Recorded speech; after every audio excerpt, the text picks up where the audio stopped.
Salut les Smarts, salut les marques, bienvenue sur le supplément SmackDown de Catch Up, votre podcast hebdomadaire officiel des cahiers du catch qui résume l'actualité du show bleu SmackDown.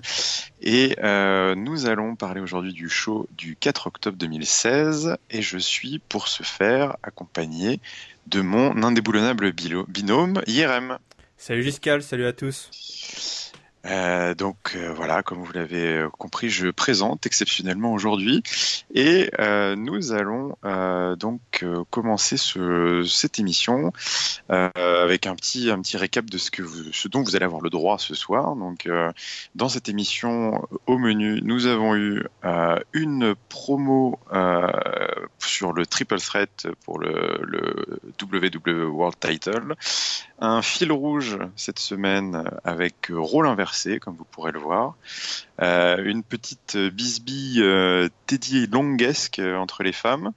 Un documentaire exceptionnel sur la carrière de Dolph Ziggler et une rivalité naissante, vous verrez, qui s'est concrétisée dans le ring. Écoute, on commence tout de suite avec ce show donc, qui se déroulait à San Diego en Californie.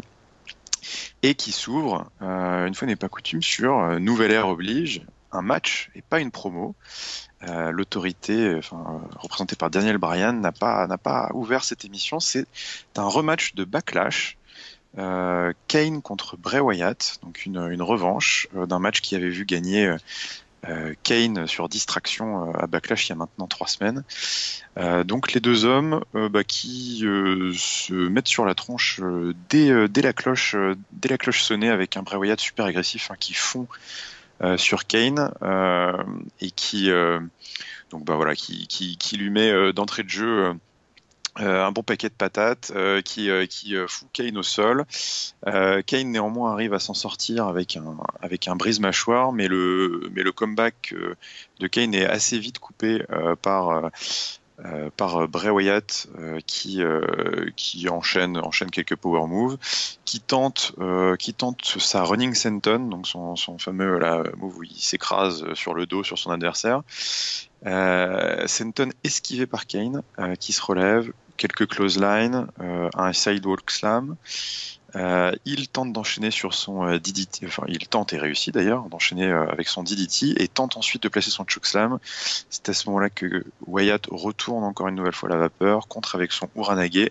Il place enfin sa senton et alors qu'on pense l'avantage définitif, une musique un peu bizarre retentit et là qui est-ce qu'on voit apparaître sur le titantron? C'est Randy Orton, la tête en bas, telle une chauve-souris là, et donc image inversée qui apparaît et qui du coup déconcentre Bray Wyatt et commence une promo mimant un petit peu son rival. Donc il lui explique que lui aussi il peut voir le monde upside down, à l'envers comme son rival Bray Wyatt, mais que par contre il comptait bien remettre les choses à l'endroit, right side up, à nos merci.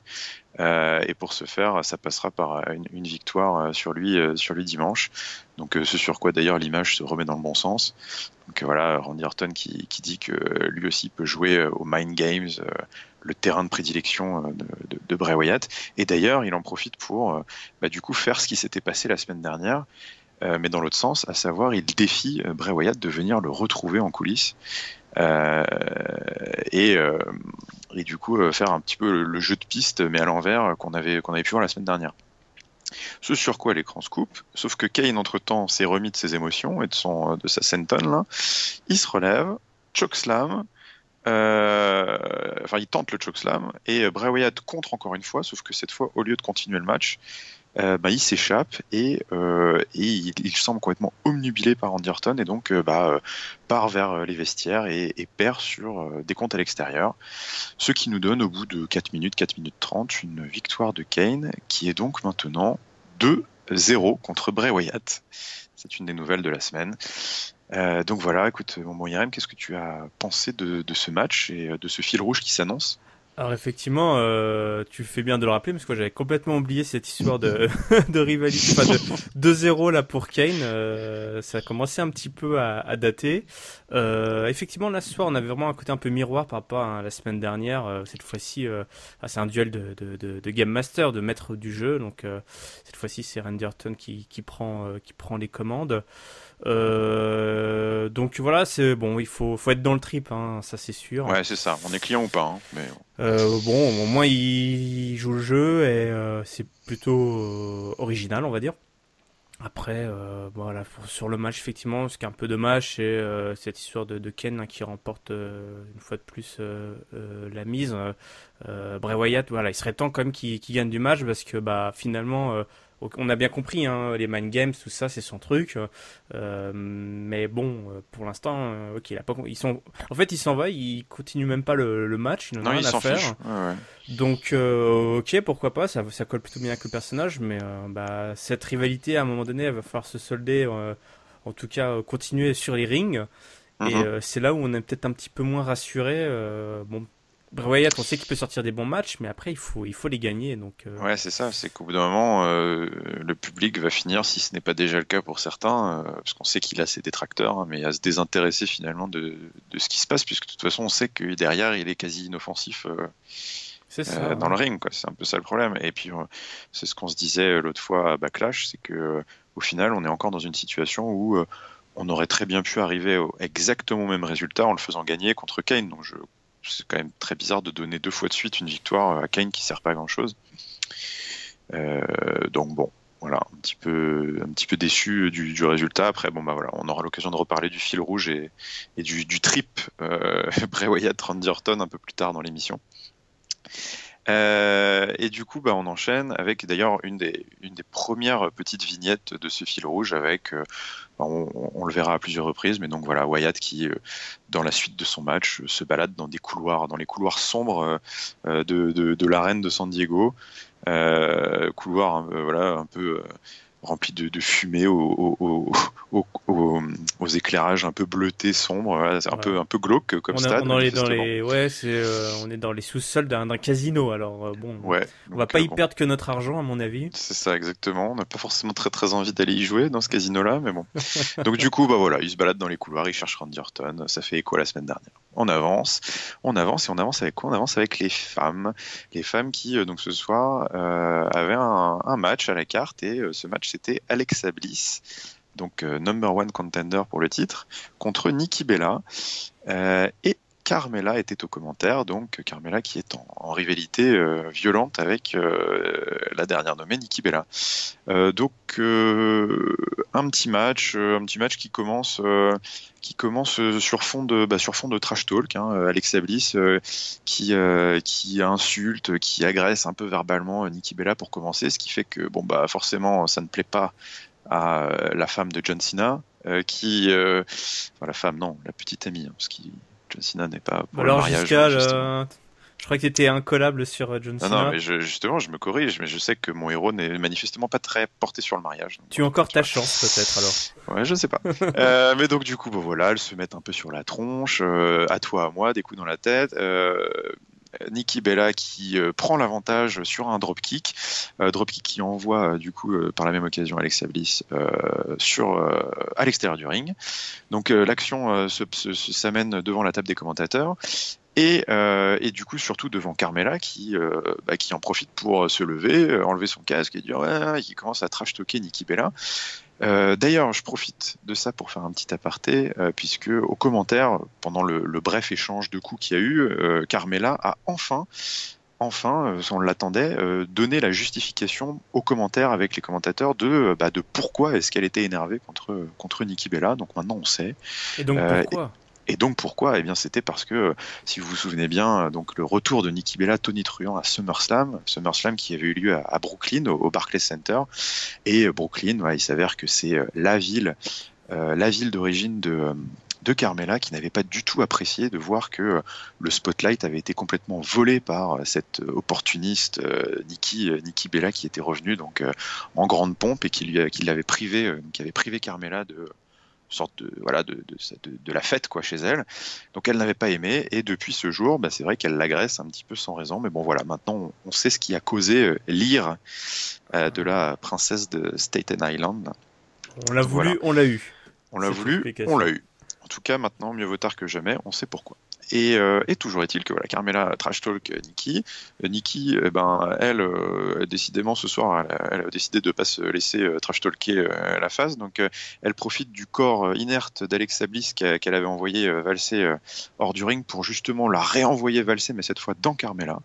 Donc les deux femmes sont KO. Elle remonte Alexa Bliss dans le ring pour continuer le match. Sauf que comme vous pouvez vous en douter, ça ne continuera pas longtemps puisque Nikki Bella tente d'en finir avec Alexa Bliss avec son torture rack, mais c'est à ce moment-là que Carmela monte dans le ring, intervient, disqualification. Donc qui forcément donne lieu à un 2 contre 1, un beatdown des méchantes pour faire bonne mesure sur Nikki Bella. Dans ces cas-là, généralement ce qui se passe, c'est qu'il y a un sauvetage héroïque. Et ce sauvetage héroïque, c'est Becky Lynch, le chevalier roux, le chevalier roux exactement, qui fonce à grandes enjambées vers le ring et sauve donc sa comparse Nikki Bella. Coupure pub. Et quand on revient, que se passe-t-il ? Manifestement, Teddy Long a dû faire une petite incursion dans le stade pendant la coupure pub, puisque nous revenons en plein dans un tag team match playa. Donc les gentils, Becky Lynch et Nikki Bella contre Carmela et Alexa Bliss dans un match d'environ 4 minutes, plutôt fun. Alors donc du coup on reprend un peu là où on était avec Alexa Bliss et Nikki Bella du coup qui reprennent leurs affrontements. Carmela qui immédiatement distrait Nikki et permet à Alexa de prendre le contrôle. S'ensuit du coup des séries de tags. Carmela rentre, place son Bronco Buster dans le coin. Seulement 2. Alexa Bliss et Carmela continuent d'enchaîner les tags. Nikki Bella finit par se remettre un peu dans le match et tenter un comeback. Carmela, justement, elle profite d'un Bronco Buster, d'un deuxième Bronco Buster raté qu'elle esquive pour aller taguer Lynch. Et là, Becky Lynch, c'est le hot tag, Straight Fire de Becky Lynch qui arrive tout feu tout flamme avec une paire de suplex exploders dans le coin là sur Alexa Bliss. Carmela qui essaye de la distraire en la tirant hors du ring, mais Becky Lynch continue de faire le ménage. Ça part un peu en sucette entre les quatre dans le ring. Carmela qui place un super kick sur Becky Lynch. Mais qui est immédiatement attiré à l'extérieur par Nikki Bella et qui ensuite les deux continuent de se foutre sur la tronche, sur la rampe jusqu'au titantron et en fait finissent par rentrer au vestiaire, ce qui ne nous laisse plus que une Becky Lynch complètement KO du super kick au milieu du ring et une Alexa Bliss qui capitalise à fond et qui vient placer son Twisted Bliss du haut de la 3e corde. Super move esthétiquement parlant, très beau finisher, j'ai bien aimé. Et qui donc prend la victoire sur ce compte de 3, donc victoire de Alexa Bliss et de Carmela au bout de 4 minutes bien enlevées. Donc écoute Irem, qu'as-tu pensé de tout ça pour dimanche ? Écoute, effectivement c'était court mais c'était bien solide cet affrontement là, ce tag team. Évidemment on a des rivalités croisées typiques d'un go-home show. Donc voilà, Alexa Bliss qui remporte la mise, c'est bon pour elle. D'ailleurs, c'était dans le Talking Smack, il y avait Daniel Bryan à un moment donné, on lui a demandé sur qui il allait miser entre Alexa Bliss et Becky Lynch, et il a tiens-toi bien, et il a dit qu'il mettrait bien une petite pièce sur Alexa Bliss. Alors, ouais, c'est intéressant. Justifiant que, effectivement, Becky Lynch étant la championne, c'est elle qui l'a chassée, et que du coup, t'as un peu un rapport de force. On verra, à mon avis, il faut quand même. Enfin, ce serait bien quand même qu'elle continue à conserver son titre. Je pense aussi. Mais voilà, c'est ça. Je pense on peut pas trop se tromper. On n'est jamais à l'abri d'une surprise, mais toujours est-il que Alexa Bliss est vraiment en bouquet, en prétendante qui a ses chances. Ils ont fait du bon boulot. Ouais, vraiment qui a toutes ses chances. Et puis Nikki Bella, Carmela, c'est de la bagarre de bistrot, quoi. Les filles ont un peu trop bu. On est dans un autre style. Ouais. Voilà, elles ont enchaîné les mojitos, là, les shots. Et puis, c'est crépage de chinon à qui sera la princesse de Brooklyn. On se péter des bouteilles sur la tête. Mais bon, tu dis que ouais, globalement, c'était quand même un booking simple et efficace pour les 4 concernés. C'est ça, voilà, c'est du booking ABC, c'est très propre. On développe bien les deux histoires en parallèle. On sait qu'il y a aussi Naomi et Natalia derrière, bon, qui ont été ménagées parce qu'elles Oui, seront c'est pas au vrai. pay-per-view, donc c'est normal. Mais du coup, voilà, on a quand même une division féminine qui est plutôt bien travaillée, quoi. On laisse personne sur le carreau, c'est quand même pas mal. Mais bon, voilà, je suis très d'accord. Je suis d'accord avec toi. C'est bien. Les 4 ont été bien mis en valeur avec les bons Ouais. résultats. C'est Mhm. bien joué. On enchaîne et retour sur notre fil rouge. Bray Wyatt continue d'arpenter les couloirs sombres du casino de San Diego à la recherche d'Orton. Et d'ailleurs, au détour de ses recherches, il tombe sur quoi? Sur son rocking chair qui traîne manifestement dans une petite pièce sombre et étroite. On se demande ce que ça fout là, mais Bray Wyatt, lui, ça l'inquiète pas plus, ça le fait marrer. Tu dis, tiens, mon rocking chair, je vais peut-être aller m'asseoir dessus, c'est bien ça.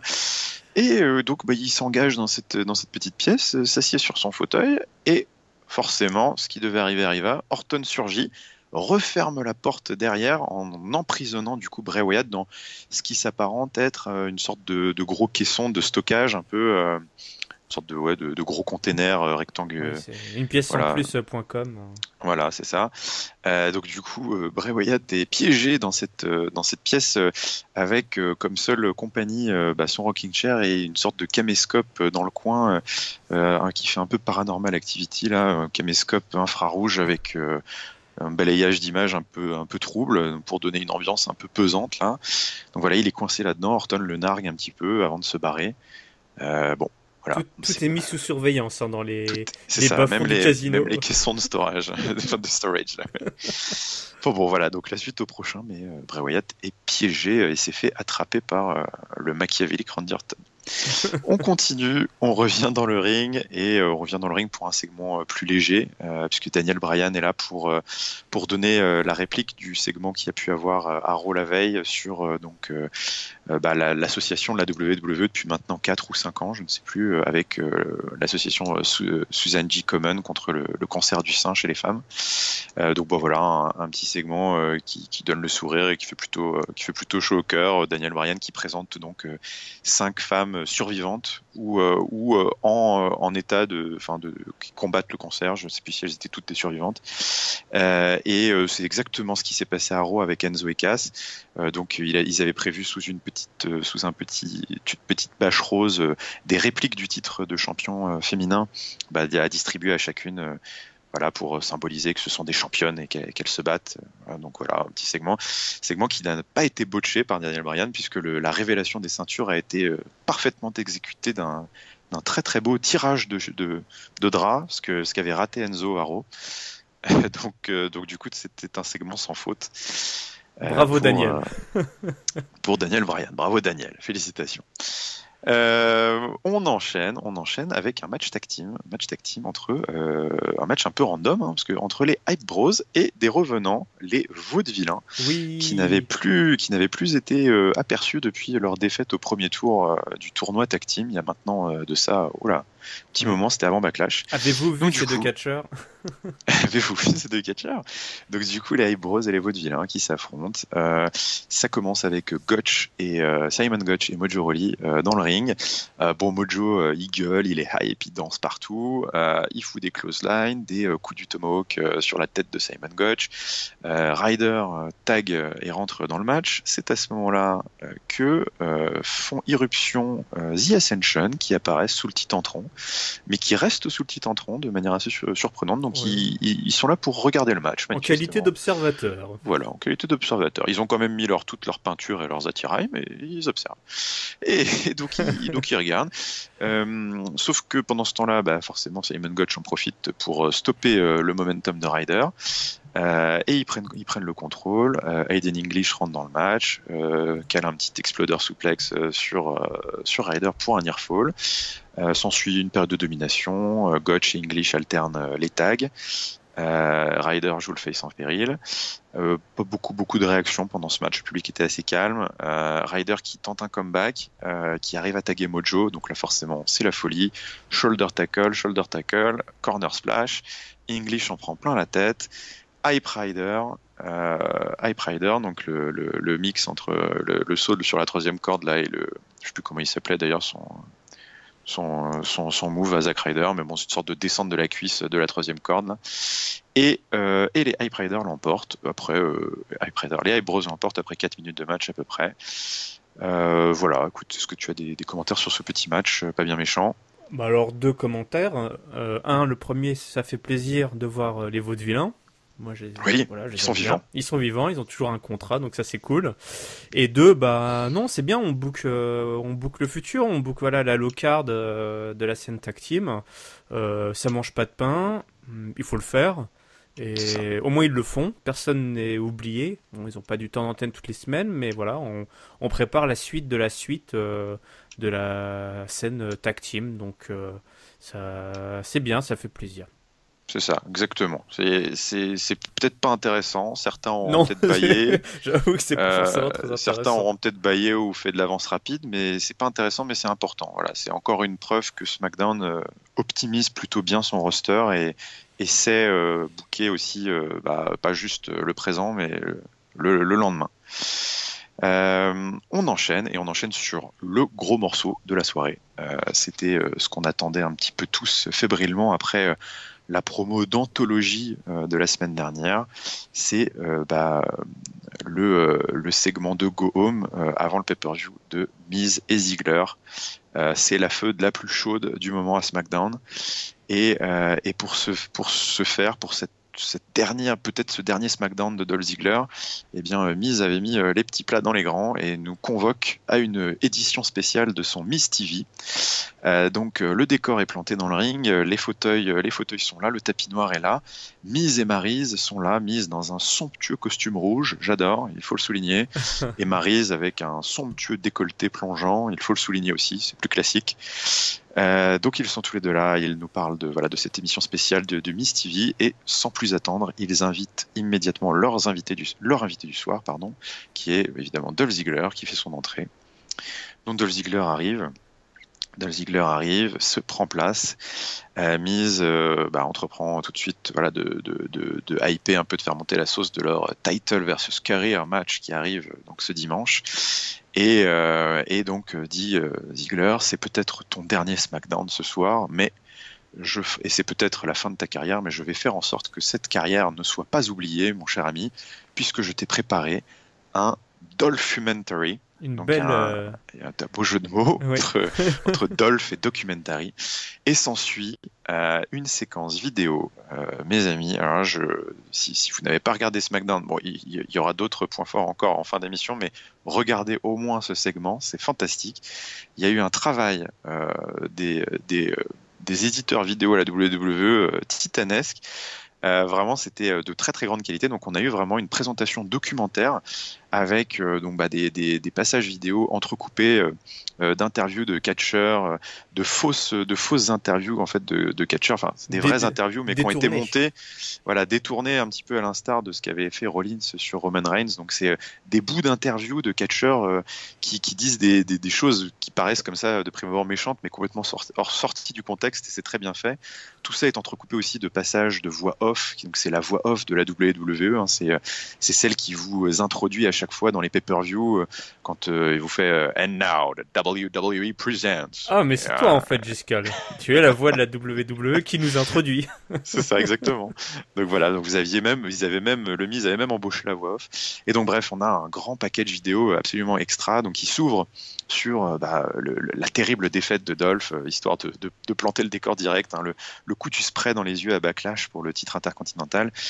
Donc ça s'ouvre là-dessus avec le Skull Crushing Finale qui s'en était suivi. Et puis ensuite, on a des petits encarts, Now WWE Documentary Presents, machin. Et donc là, vous avez plein de segments vidéo de la carrière de Dolph Ziggler, mais bien évidemment des pires moments de sa carrière. Et c'est là où on se rend compte que le pauvre a pas eu, en effet, il a pas eu une carrière facile. Donc mais ça balaye tout, hein, de de ses débuts en tant que caddie de golf, gimmick, on ne peut plus casse-gueule, à son passage dans le Spirit Squad avec voilà cette sorte d'équipe de 5 cheerleaders tout en vert bondissant qui chantaient et qui se faisaient envoyer des sauts dessus par D-Generation X à l'époque. Et puis on a eu forcément le passage où il s'était pris des sauts de merde là pendant son faux mariage avec Edge Lee. Il y a eu le match aussi où il se prend une patate de Hugh Jackman à Raw qui le fait perdre. Voilà, il s'était fait coucher par un acteur et il avait perdu un match derrière. Il y avait aussi son match contre le Kiss My Ass match contre Sheamus où Sheamus lui frotte le visage sur ses fesses toutes blanches immaculées là. C'est un grand moment de télévision aussi. Trop de détails. Un grand moment de télévision. Enfin bref, voilà, tous ces grands moments. On avait même aussi des petites interviews, pour le coup réelles, hein, des passages où Booker T avait enterré Ziggler une fois en pré-show de pay-per-view aussi, en disant que voilà, quand on pense Ziggler, on pense second rôle, on pense opportunité ratée. Enfin voilà, un documentaire terrible à regarder. Vraiment, on se dit que putain, le pauvre Ziggler, ouais, c'est vrai qu'il a peut-être pas eu la plus belle des carrières. Tout ça agrémenté, comme on l'a dit, hein, de témoignages détournés d'autres catcheurs. Ce qui fait que voilà, retour dans le ring, on voit le visage de Dolph absolument déconfit, alors qu'à côté Miz est tout simplement hilar et détestable. Mais bon, Ziggler ne se démonte pas. Ziggler avait dit que bah oui, écoute, c'est bien gentil Miz, mais pour 10 moments embarrassants comme ça, il y en avait toujours au moins un magique qui valait le coup. Quel super ratio. C'est peut-être pas forcément le meilleur ratio, mais bon voilà, il voit le positif partout, Dolph, et il dit bah voilà, il y avait toujours au moins un moment qui me poussait à continuer, qui me poussait à me battre, qui me poussait à voilà à aller chercher toujours plus loin, et donc là il fait mention évidemment à tous ses fans, au sourire des enfants quand il rentre, quand il gagnait des matchs, à son légendaire cash-in, peut-être un des plus beaux cash-in de Money in the Bank au lendemain de WrestleMania sur Del Rio, sous une pop absolument stratosphérique. Il parle de toutes ces actions caritatives qu'il fait aussi en coulisses avec les Make-A-Wish, les choses comme ça. Donc voilà, toutes ces petites choses qui font que il était prêt à endurer les pires sévices, les pires hontes pour continuer. Mais toujours est-il que il est aujourd'hui un croisement dans sa carrière, et que cette situation le pousse aujourd'hui à mettre en jeu sa carrière et quelque part aussi son honneur, et donc c'est pour ça qu'il a mis cet enjeu ultime, mais il promet de retrouver du coup toute sa dignité et de battre le Miz dimanche. Et évidemment, le Miz, lui, il le coupe, hein, il lui dit non mais tu t'es terminé, c'est fini, tu peux dire au revoir à tous ces enfants, à toutes ces actions des Make-A-Wish, tout ça c'est terminé, Ziggler, je vais te battre, et toute cette carrière oubliable sera définitivement oubliée. Mais ne t'inquiète pas, Dolph, j'ai de quoi te remonter le moral pour ce dernier SmackDown, et donc là on se demande ce qui se passe, il se tourne vers le Titantron, et là la musique du Spirit Squad retentit, et nous avons Kenny et Mickey. J'aurais pas été capable de les reconnaître, hein, mais c'est Kenny et Mickey, deux anciens membres du Spirit Squad, qui arrivent tout remontés. Bon, là s'ensuit une petite séquence un peu nostalgie où au début on pense qu'ils sont là pour faire plaisir à Dolph, hein, ils font des chants, des petites acrobaties de cheerleader, machin, patati patata, et puis petit à petit on se rend assez vite compte quand même qu'ils sont là juste pour se moquer du pauvre Dolph, qui de plus en plus tire la tronche au fil du segment. Voilà, ils essayent de le faire rentrer dans leur champ, mais Dolph n'est plus trop d'humeur.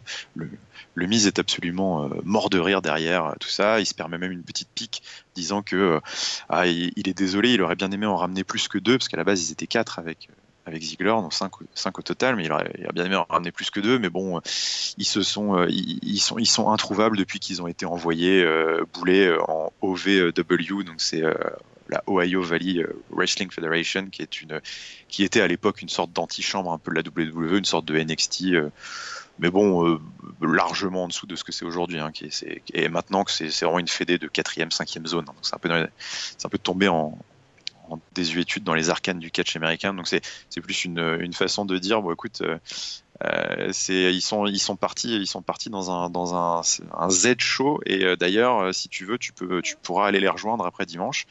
C'était la pique de trop pour Ziggler, qui tente de s'en prendre aux mises. Et là, les deux petits gars du Spirit Squad lui sautent dessus. Beatdown sur Ziggler. Le public n'est pas content, mais Ziggler arrive à s'en sortir. Super kick sur Kenny, super kick sur Mickey. Oh mon Dieu, il a tué Kenny. Il a tué Kenny. Le Miz tente de profiter de la distraction pour placer son Skull Crushing finally, mais le Ziggler contre. Il tease un super kick, mais le Miz s'échappe et part. Donc on termine sur cette image donc d'un Ziggler pas forcément triomphant, mais en tout cas il est debout au milieu du ring. Ça y est, le chapitre en tout cas l'histoire a fini d'être racontée. La suite maintenant et la fin ce dimanche à No Mercy. Qu'en as-tu pensé, Irem? Bah écoute, nous qui nous demandions la semaine dernière ce qu'ils allaient bien pouvoir faire pour ce Gom Show, puisque la semaine dernière, si tu te souviens bien, enfin, ils avaient vraiment sorti le grand jeu. Ils avaient sorti le très grand jeu. Et ça aurait pu très bien être. C'était typiquement une séquence qui aurait pu être pour un Gom Show où voilà, arrivé au bout de la route, on met tout tout en jeu. Et ben là, ils ont encore réussi avec ce segment là, ce package vidéo formidable à tout point de vue et le retour du Spirit Squad à maintenir la hype et l'intensité autour de cette rivalité, ce qui du coup va mettre une sacrée pression sur les deux, va délivrer un sacré match là parce que là les attentes vont être énormes et là les attentes sont au plus haut là, je pense que donc c'est sûr. Il va falloir assurer pour la rencontre. Mais toujours est-il que peu importe l'issue, c'est là où ils sont très forts, c'est peu importe l'issue, ça va être phénoménal parce que imaginons Ziggler perd, c'est un shocking moment incroyable parce qu'on a envie, on y croit et on n'y croit pas en même temps. Toi, même moi, je suis persuadé que c'est vraiment ce qui va se passer et aussitôt que je me dis ça, je me dis mais non, c'est pas possible. Et tu te dis et si jamais. Ouais. Et au contraire, si Dolph remporte, c'est la folie. Le stade va exploser. Donc ils ont vraiment fait du super boulot pour maintenir la hype autour de cette rivalité. Exactement. C'est vraiment un modèle du genre en termes de booking. Et puis de toute façon il n'y a pas de secret, c'est ça la clé d'un bon booking, c'est d'arriver à impliquer émotionnellement le public quel que soit le résultat en fait. Il faut qu'on soit capable, que ce soit la défaite de Ziggler ou la victoire de Ziggler, dans les deux cas il y aura forcément une émotion forte parce qu'il y aura des implications fortes et c'est pour ça que du coup on est super impatient de voir le match parce que quel que soit de quel côté penche la balance, ça va forcément être un grand moment. Donc c'est super quoi. Enfin franchement c'est la feu de. Je pense que j'ai pas attendu un match autant depuis très très longtemps et je suis persuadé qu'ils vont être au niveau. Les mecs ils sont top, ils l'ont déjà prouvé. Je pense qu'on va avoir un très très grand match de pay-per-view avec chaque near fall, je pense, va être absolument haletant et stressant. Ça va être du très grand catch, je pense. Toi, t'as dû mettre 10 partout sur le gauchomètre. Voilà, exactement. Profitons-en pour faire de la pub au gauchomètre. Si vous n'avez pas encore voté, il est encore ouvert. Allez voter sur le gauchomètre des cahiers du catch, tenu par IRM. Mais c'est la première fois que je mettais 10 partout, je crois, à un match. Je suis à la fois super excité, super curieux de ça. Voilà, on ne sait pas ce qui va se passer. Tout est possible. Et puis je pense que techniquement, ça va être très fort. Ils l'ont prouvé. Donc c'est du sacré boulot. J'ai très très hâte de voir ça dimanche. On enchaîne, on revient sur notre fil rouge et puis on revient sur notre petite caméra, notre caméscope là dans un coin de la pièce dans laquelle est coincé Bray Wyatt. Bray Wyatt il y est toujours, voilà, et il tourne autour de sa chaise, il s'y rassied. Il est coincé, voilà. Pour l'instant, il se passe rien. On se dit, est-ce qu'il va réussir à s'en sortir? On ne sait pas. On avance et on arrive sur un nouveau match tag team. Beaucoup de matchs tag team ce soir. Et c'est non, c'est pas un match tag team. Pardon, ça implique des tag teams. Non, c'est ça. Ça implique des tag teams. Pardon. C'est un match qui oppose Jason Jordan, donc accompagné de Chad Gable, à Jey Uso, accompagné de Jimmy. Ça, j'aurais bien été incapable de vous dire lequel combattait si je n'avais pas lu le récap. Je crois que JBL d'ailleurs s'est trompé, un des commentateurs. Probablement. Et donc du coup, match qui calque, qui fait vraiment écho à leurs affrontements précédents, parce que dès que la cloche sonne, Jordan qui fonce sur les Usos. Donc il tente vraiment de prendre le dessus très vite. On sent que les American Alpha ont gros sur la patate par rapport aux Usos.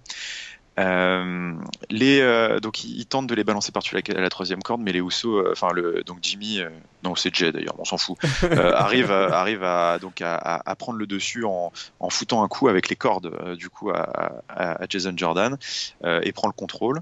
Mais finalement un contrôle d'assez courte durée puisque Jason Jordan entame un comeback assez rapide et soudainement, out of nowhere, gagne sur un roll-up au bout de 1 minute 30 à tout casser.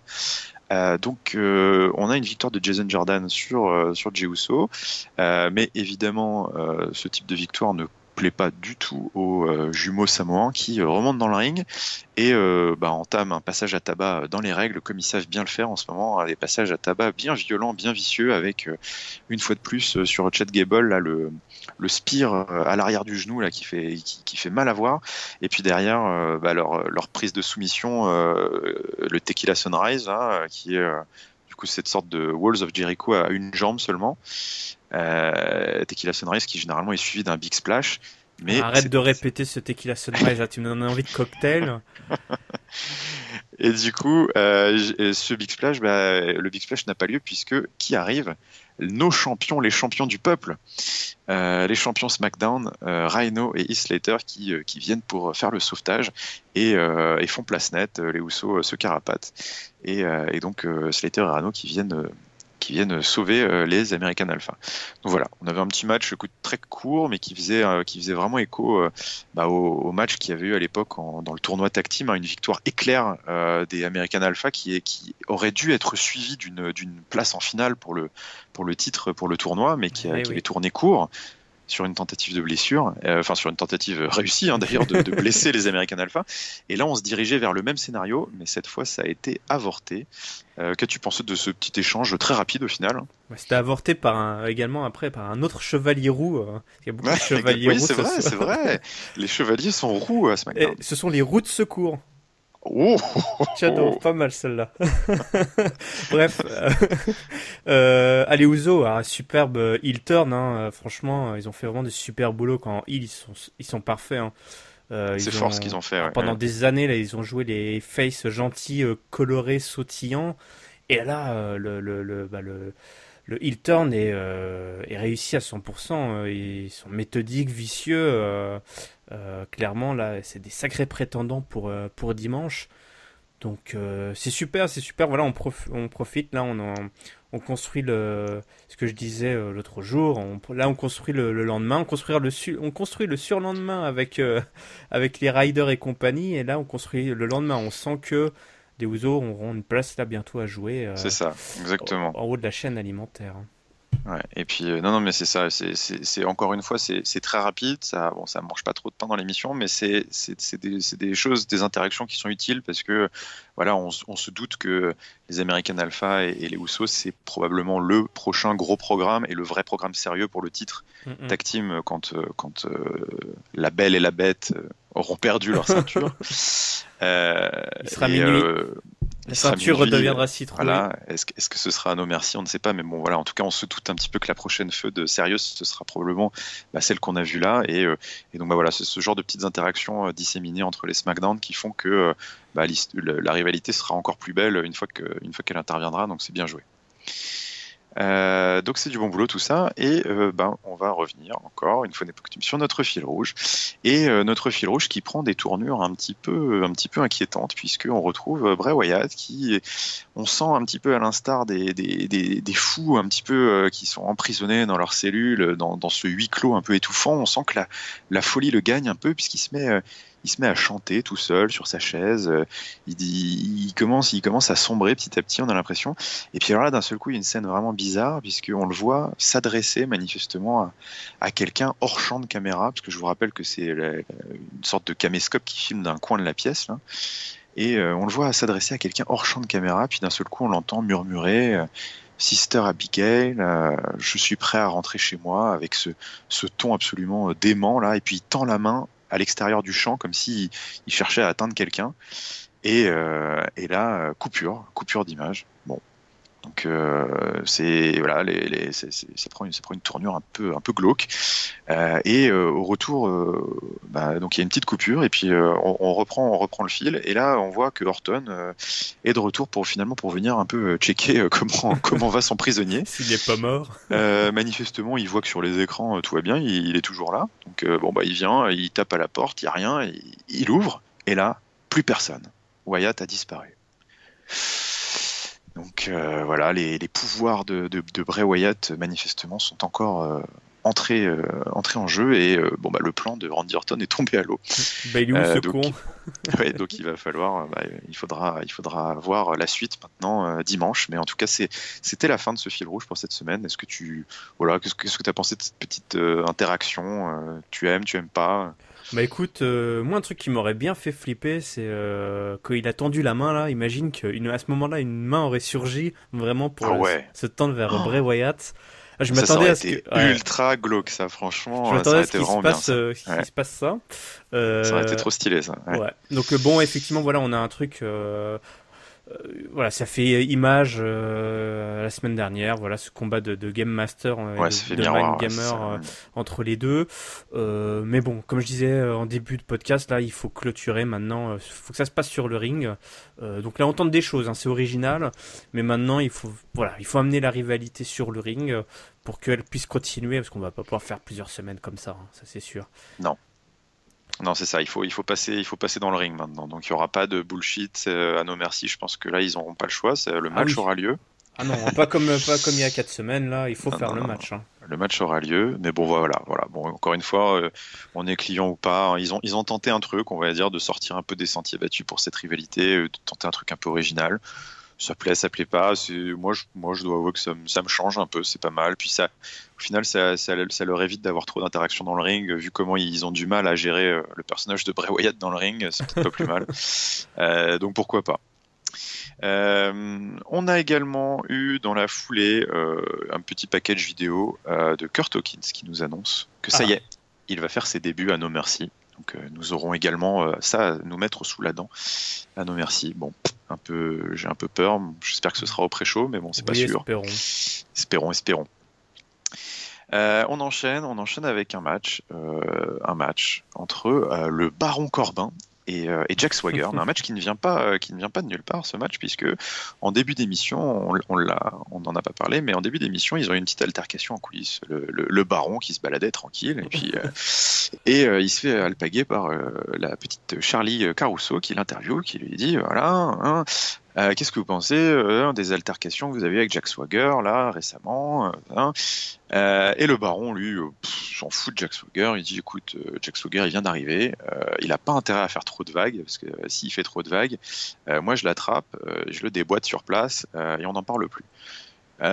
Et donc du coup forcément qu'est-ce qui se passe, la caméra se tourne et là Jack Swagger est là, il a tout entendu.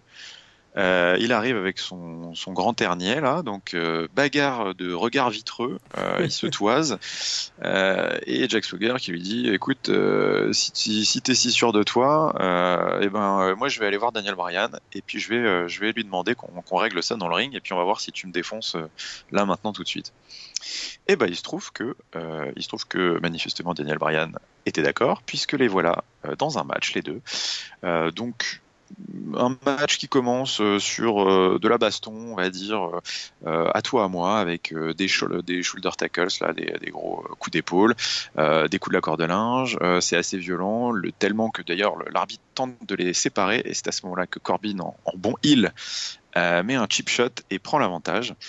Et donc là, s'ensuit une longue période de domination méthodique très lente, très très lente, donc dans un style que manifestement le Baron Corbin veut installer, hein, voilà, de domination lente, méticuleuse, badass et tout. Bon, si tant est que il n'y a pas vraiment de move mémorable, donc je vais passer assez rapidement là-dessus. Il n'y avait pas grand-chose à dire. On passe au finish où forcément Jack Swagger se rebiffe et dans son comeback. Tente, après 2-3 cordes à linge, tente de placer sa Swagger Bomb. Elle est contrée par le Baron Corbin, mais Swagger arrive à placer son Ankle Lock. Et là, souffrance terrible sur le visage de Corbin, qui est manifestement capable d'émotion. Il tente plusieurs fois, 2 fois, de se traîner vers les cordes, mais à chaque fois, il est retraîné au centre du ring.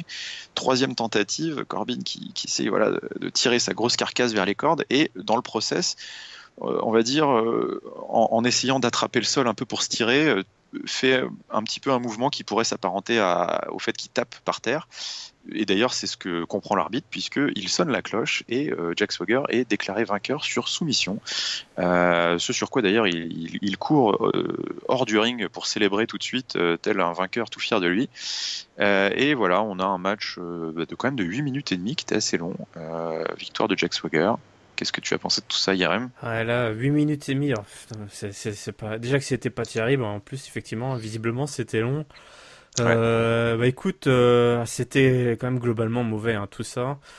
Alors on va passer à l'amateurisme latent de certains arbitres, Ouais, visiblement, il va falloir qu'ils arrêtent. Hein. qui n'arrivent pas à déceler un vrai. Que tu vois que des fois ils hésitent pendant des heures avant de vraiment de voir de signaler l'abandon. Bon, toujours est-il que Jack Swagger là c'est pas possible. Jack Swagger là, il a droit à un dernier run visiblement, on lui donne une dernière chance, mais il est même pas foutu d'en faire quelque chose, hein, parce que alors il nous avait annoncé la semaine dernière ou il y a 2 semaines que vous allez voir le nouveau Jack. Donc il était venu avec sa casquette à l'envers, tout en noir et tout. Et le mec qui débarque, c'est Jack Swagger avec son t-shirt, son We the People, le même style de catch. Il a absolument rien changé, donc ça n'a aucun intérêt.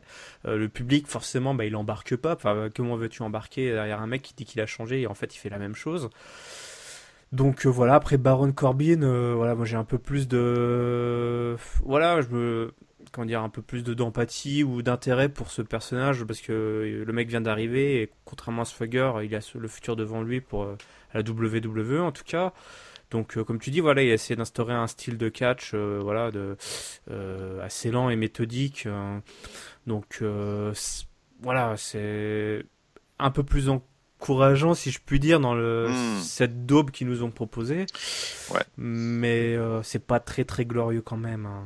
Non, mais c'est ça, ouais. Je suis d'accord avec toi. Enfin, le carton rouge, moi, je le donne surtout à Jack Swagger parce que, ou en tout cas aux bookers qui sont derrière cette idée de Jack Swagger, parce que on nous parle d'un reboot, on nous parle d'un nouveau Jack Swagger qui profite du changement de brand pour se réinventer et en fait non, c'est le même. Et puis on passera sur son jeu d'acteur douteux aussi, ce qui fait vraiment une bataille de carpe là en promo. C'est assez terrible. Alors moi c'est vrai que j'avais bien aimé le finish parce que je le trouvais plutôt original, mais en même temps parce que il était pas si mal exécuté, mais c'est vrai que bon, et puis voilà, ça accouchera sûrement d'un rematch dimanche en pré-show. On sait pas si c'est pas officiel encore, ou je sais pas si c'est officiel, mais du coup toujours est-il que c'était pas con, mais c'est vrai que mais il faut être derrière les catcheurs pour que ça marche, ce genre de finish. Bah ouais, et puis c'est vrai que tu as raison dans ton commentaire, on boucle un petit peu trop l'incompétence des arbitres ces derniers temps. On en avait parlé à Clash of Champions avec Raphaël aussi. C'est pas rendre service à la crédibilité des matchs de faire ce genre de trucs, quoi. Mais bon, c'est pas folichon, on va dire. Écoute, on enchaîne et puis on enchaîne avec le main event. Le main event qui ce soir est une promo à 3, face versus face, non c'est face to face comme ils ont dit. Promo à 3 des 3 protagonistes du triple threat pour le World Championship, AJ Styles, John Cena et Dean Ambrose. Et donc c'est AJ Styles qui ouvre le bal, qui arrive dans le ring le premier. AJ Styles donc il nous dit que SmackDown est une terre d'opportunités, comme le dit souvent Shane et Daniel Bryan, et il est d'accord avec ça puisque on lui avait donné l'opportunité de beat up John Cena à SummerSlam pour devenir the face who runs the place. Il l'a fait. On lui avait donné l'opportunité de devenir champion du monde en battant Dean Ambrose à Backlash. Il l'a fait. Et maintenant, aujourd'hui, on lui donne une nouvelle opportunité, celle de battre les 2 hommes le même soir et d'asseoir définitivement sa domination sur SmackDown. Et il compte bien le faire. Donc déjà, rien que pour ça, moi, ça m'a fait plaisir de voir un champion heel un peu sûr de lui et pas chouineur, hein, parce qu'on a trop souvent ça. Donc là, c'est quand même voir un mec content d'avoir un triple threat, ça fait plaisir. Mais c'est là-dessus que Dean Ambrose arrive, sa musique retentit, il arrive, tout feu, tout flamme. Là, il est surexcité dans son style habituel, là, où il balance ses phrases et puis il tourne un peu, il va de droite à gauche, puis il continue à parler. Là, il est surexcité. Il a quelques petites blagues. Hein. Il traite AJ Styles de chump, en opposant ça au terme de champ. Parce que voilà, AJ Styles, il a été champion du monde partout, il a réussi partout où il est allé, et maintenant qu'il arrive enfin dans les big leagues, à la WWE, il utilise la low road, quoi. Il prend le chemin de traverse pour devenir champion, en lui mettant un coup dans les valseuses, là, on s'en souvient, un Backlash pour gagner le titre. Donc c'est pas vraiment ce que j'appelle un champ, donc voilà. Et puis Ambrose, il est aussi super vénère parce que la semaine dernière, AJ Styles, il l'avait battu au centre du ring pour un compte de 27. Hein. Il l'avait battu pour un compte de 27 pendant que l'arbitre était KO avant que John Cena intervienne et se mêle encore de ce qu'il ne regardait pas. Évidemment, on parle de John Cena, donc qu'est-ce qui se passe? Roman Reigns arrive. John Cena arrive. Sous les vivas d'une foule en délire et de moi évidemment donc John Cena arrive, il arrive sur le ring et là il porte le micro à sa bouche et AJ Styles arrive et fait "Shut up John", il le coupe avant même que John Cena puisse commencer à parler. Donc bon là moi déjà je commence à bouillir un peu là et donc AJ Styles il dit tout de suite non mais écoute John, tu arrêtes de nous faire chier, tu la fermes pour une fois, on sait exactement ce que tu vas dire, tu vas encore dire que tu vas gagner le titre, tu vas surmonter les difficultés, tu vas pouvoir comme ça battre le record de Ric Flair, tu vas pouvoir rentrer dans l'histoire et patati et patata et donc alors que pourtant tu devrais avoir honte de te comparer à une légende comme Ric Flair. Donc c'était assez surprenant venant de AJ Styles de dire ça, mais c'était marrant de le voir sortir cet argument-là et dire tu seras, et puis même si tu gagnais dimanche, tu seras jamais dans la même conversation que celle qui comprend Ric Flair. Ric Flair, c'est une légende, tu seras jamais à son niveau. Et d'ailleurs, il en profite pour lui lâcher la punchline de la soirée, hein, parce que AJ Styles lui dit d'ailleurs, toi tu vois, tu cours après l'histoire, mais moi je fais l'histoire. Ouh. You chase history, I make history. Donc là, Boom. John Cena, bon, ok, il est pas content, c'est le moment de la grande réponse. Il prend son micro, il se prépare à parler, et là, c'est Dean Ambrose qui l'interrompt. Il fait non, Cena, tu la fermes, on sait exactement. Donc lui aussi, il sait ce que Cena va dire, c'est bien. Tout le monde sait ce que Cena va dire. Et donc Dean Ambrose qui fait non, mais c'est bon, ferme-la. Je sais exactement toi aussi ce que tu vas dire. Tu vas encore me dire que tu vas pas accepter ton erreur de la semaine dernière, tu vas pas accepter ta responsabilité d'être intervenu dans le match parce que de toute façon c'est jamais de ta faute. Toi tu passes ton temps à jouer, tu passes ton temps à jouer le jeu des politiques en coulisses, t'es ami avec les bonnes personnes, tu es tout le temps en train de tirer les ficelles en coulisses et de toute façon je sais très bien que tu m'as jamais aimé. Donc là, il parle de lui, il dit t'as jamais aimé Dean Ambrose parce que Dean Ambrose, lui c'est il joue pas selon tes règles, il vient pas te lécher les bottes en coulisses, il vient pas te demander des conseils comme le font tous les autres catcheurs dans les vestiaires. Donc ça te plaît pas. Donc forcément tu me mets des bâtons dans les roues depuis que je suis arrivé, tu m'aimes pas. Et puis quand tu dis que de toute façon t'es le premier arrivé, le dernier parti, que t'es une machine de boulot et tout, c'est pas vrai. Moi je suis bien au-dessus de toi là-dessus, tu m'auras pas là-dessus. Il dit j'ai pris zéro jour de congé, j'ai jamais été blessé une seule fois depuis que je suis arrivé, j'ai fait plus de matchs que n'importe qui d'autre dans le roster l'année dernière et l'année encore d'avant, donc depuis 2 ans. Donc tu viendras pas m'avoir là-dessus, surtout que toi pendant ce temps-là tu prenais tes petits jets privés et t'allais dans les célébrations, les Emmy Awards, là, les trucs, les machins pour recevoir des trophées de show télé et compagnie. Donc voilà, il fait encore écho à sa cinglante réplique là, de Lazy Part-Timer de la semaine dernière. Donc du coup une promo assez costaud, hein, de Dean Ambrose et puis qui conclut en disant donc voilà, toi John, continue à faire tes petits jeux en coulisses, être pote avec les bonnes personnes et à faire ton mariole dans le ring. Moi je vais continuer d'être Dean Ambrose, d'être moi-même, et puis toi tu pourras continuer John à jouer John Cena à la télé et à continuer à manipuler en coulisses et tout machin. Donc ambiance dans le ring. On est encore une fois la frontière entre le shoot et la promo est fine. Et là on sent que la tension est à son comble. Et donc John Cena prend enfin le micro Sauf que manifestement, il est plus d'humeur. Il est plus d'humeur à la discussion. Il dit juste talk is cheap, donc les paroles c'est pour les faibles. Et là, il se rue sur Dean Ambrose, mandale sur Dean Ambrose. Il balance AJ Styles par-dessus la troisième corde, attitude adjustment sur Dean Ambrose. Il attrape la ceinture, la musique retentit. The champ is here. John Cena est triomphant sur le turnbuckle. Ouais, sauf que non, malheureusement, c'est pas terminé. Malheureusement pour moi, puisque AJ Styles revient.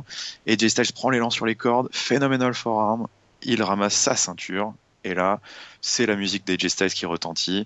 Il sort du ring avec sa démarche triomphante, il s'apprête à partir. Sauf que non, ce n'est toujours pas fini, puisque là, c'est Dean Ambrose qui se relève, encore un petit peu hébété, mais il se relève, il court après AJ Styles. Dirty Deeds sur la rampe en acier. Dirty Deeds, la tête d'AJ Styles qui claque sur le sol. Complètement KO le champion, et là c'est Dean Ambrose qui ramasse la ceinture. Cette fois c'est fini, tout le monde est par terre, Dean Ambrose est debout, Dean Ambrose triomphe, la musique retentit, l'émission est terminée sur ce segment ultra intense. Voilà, la suite maintenant, le triple threat dimanche. Irem, qu'as-tu pensé de tout ça? Waouh, ouais, gros segment là pour builder cette rivalité à 3. Les trois justement ont vraiment tous bien tiré parti de leur séquence, de leur, on va dire, de leur monologue qu'ils ont, si je puis dire, parce qu'au moins 2 sur 3. Et comme tu l'as dit au début, AJ Styles qui se pose comme un champion, en tout cas dans cette rivalité-là, dans ce segment-là, qui n'est pas un pleutre qui va courir dans les jupes de l'autorité à chaque fois qu'on lui dit hey mec, tu vas défendre ton titre au prochain pay-per-view. Oh non, comment ça, je vais devoir défendre mon titre, je suis le champion, j'ai pas à défendre mon titre. Moins on a ce genre de heel, mieux on se portera, parce que voilà, quand tu regardes un film de super-héros, t'as envie que le face il se batte contre un méchant c'est vrai, qui est méchant, qui a des mauvaises intentions et qui assume et qui va jusqu'au bout. Bon, des qui fois, est dangereux quoi. Qui est dangereux, ouais. Bon, des fois à la fin ils font volte-face, mais jusqu'au bout ils ont été dangereux et ils veulent pas échapper le combat. Donc ça c'était bien. Et Dean Ambrose, super, hein, vraiment. Voilà, moi Dean Ambrose j'ai eu beaucoup de mal ces derniers mois parce que il était trop téléguidé et ça lui allait pas. C'était lui qui était un peu lazy justement. Et là par contre on sent que, alors je ne sais pas, il est peut-être moins drivé, il a peut-être plus d'espace pour s'exprimer. Et puis il a plus la ceinture. Alors je sais pas si c'est un mal pour un bien.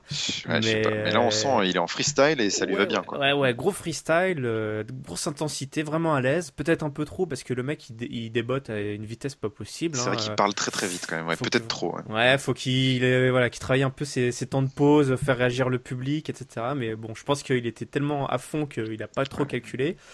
Et puis John Cena, alors là il m'a bien surpris.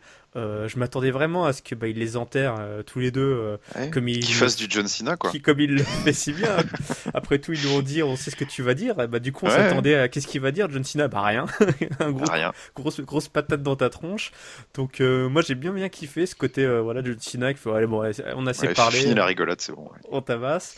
Et puis pas mal aussi la petite séquence à la fin où les trois s'enchaînent pour savoir qui va clôturer le show. C'était plutôt bien fait. Finalement que ce soit Dean Ambrose, c'est plutôt cool pour lui, voilà. Ouais, si c'est bien parce que du coup Cena avait fini triomphant la semaine dernière. Avant c'était AJ Styles. Donc, voilà, un partout. La boucle est bouclée, un partout. Donc c'est du super boulot pour les trois là. Le match est bien hypé là pour le pay-per-view. C'est ça, le match est bien hypé j'ai bien hâte de voir ce que ça va donner. Et puis là, on continue de voir des petits prémices de ce que pourrait être une feud entre John Cena et Dean Ambrose. Et moi, personnellement, j'en salive d'avance. Écoute, on a fait le tour de cette émission. Donc, écoute, je te propose de passer au mot de la fin. Ta note, ton top, ton flop. C'est parti. Alors ma note, je vais être un peu plus sévère que la semaine dernière, parce qu'il y a quand même 2-3 trucs là qui collaient pas terrible dans cet épisode. Du coup, je vais mettre 3,5. C'est ma note. Esprit connecté. Donc 3,5. Moi ça me paraît pas mal. Mon top. Alors mon top ce serait justement parce que ce dont je viens de parler à l'instant, le moment où John Cena met une grosse patate au lieu de poser une réplique, une punchline, il met juste un punch au lieu de mettre une punchline. Ça m'a bien surpris et du coup ça m'a bien maintenu. Ça a surpris Dean Ambrose aussi apparemment. Oui, c'est vrai, ça a surpris pas mal de monde. Donc voilà, job done. Et en flop, bah, Jack Swagger, quoi. C'est pas possible. Ouais. C'est pas Il possible. mérite un carton rouge. Jackie, là, on te donne une chance comme ça, c'est bon. Je pense que c'est ta dernière, là. Il faut la Ouais. saisir. Tu peux Non. pas ne rien faire. Là, le mec, il ne fait juste rien. Il subit le truc. You don't know Jack. Bah si, Ouais, on connaît Jack en ouais, fait. ouais. En tout cas, s'il y a un autre Jack, je crois qu'on le connaîtra jamais, malheureusement. Donc, Ouais, ça, c'est c'est quand ça. même mon flop, hein. Bon, bah écoute, moi je mets 3,5 aussi, donc un peu en retrait des autres émissions, même si je trouve que c'était un bon go home show parce on a été bien hypé sur tous les matchs, mais il a peut-être paru un petit peu moins bien ficelé que les autres SmackDown. Il y avait des choses un peu moins intéressantes, moins bien exécutées, donc voilà, 3,5, mais ça reste quand même une bonne émission.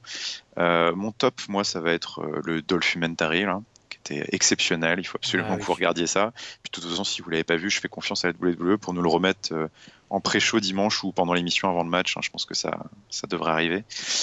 Et mon flop, ça va être la défaite de Bray Wyatt par décompte à l'extérieur. Je trouve que c'est une erreur de booking. Ils avaient l'occasion de donner une petite victoire dans le ring avant le pay-per-view à Bray Wyatt et ils ont préféré donner un 2-0 à Kane. C'est pas normal, je trouve. Non, c'est vrai qu'il a besoin de quelques victoires quand même, hein. C'est ça.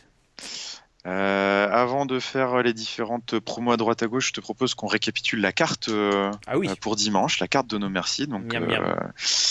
Donc la carte officielle aujourd'hui. Donc nous avons un Jack Swagger contre Le Baron Baron. Corbin, hein. Donc normalement ce sera du pré-show. Oh oui. Peut-être qu'on aura aussi en pré-show les Hype Bros contre The Ascension, vu ce qui s'est passé cette semaine, mais bon, rien d'officiel pour le moment. Nous avons ensuite sur la carte principale Nikki Bella contre Carmella, Randy Orton contre Bray Wyatt, les titres par équipe de Beauty and the Beast, Heath Slater et Rhino contre The Uso, le titre féminin de Becky Lynch qui sera défendu contre Alexa Bliss, là, le show stealer de la soirée, le Miz défendra son titre intercontinental contre la carrière de Dolph Ziggler, et le triple threat qui sera probablement main event du coup pour le WWE Championship, AJ Styles contre John Cena contre Dean Ambrose, un sacré programme. Ouais, c'est pas dégueu. Et les débuts de Kurt Hawkins, mais bon, ça on verra.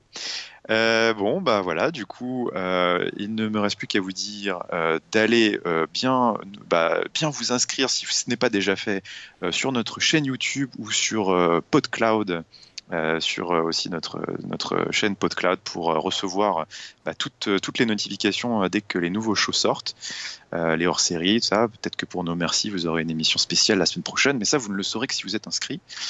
Mettez des likes, des étoiles, des commentaires, voilà, dites-nous, faites-nous part de vos commentaires aussi, si vous en avez, si vous êtes inscrit sur les cahiers du catch, vous pouvez nous retrouver.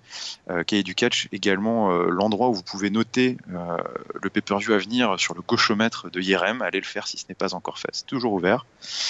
Et puis bah voilà, on a fait le tour. Eh ben oui. On a fait le tour, donc bah écoute, merci IRM. Ah, merci à toi d'avoir tenu les rênes aussi bien. T'as fait du bon boulot. C'est gentil. Well done. Merci. Et puis bah du coup, je vous souhaite à tous, chers auditeurs, une bonne fin de semaine de catch et surtout un excellent week-end avec nos merci. Et on se retrouve la semaine prochaine pour débriefer de tout ça. Allez, à bientôt tout le monde. Salut.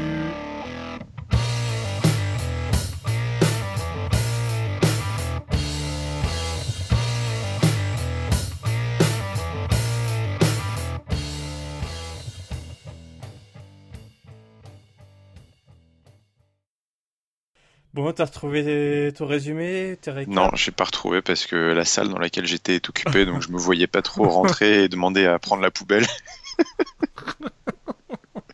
Avec son rouleau de scotch. Non, mais puis en plus c'était imprimé en recto verso, donc Ah, même, putain. j'aurais pas pu reconstituer, c'était pas possible.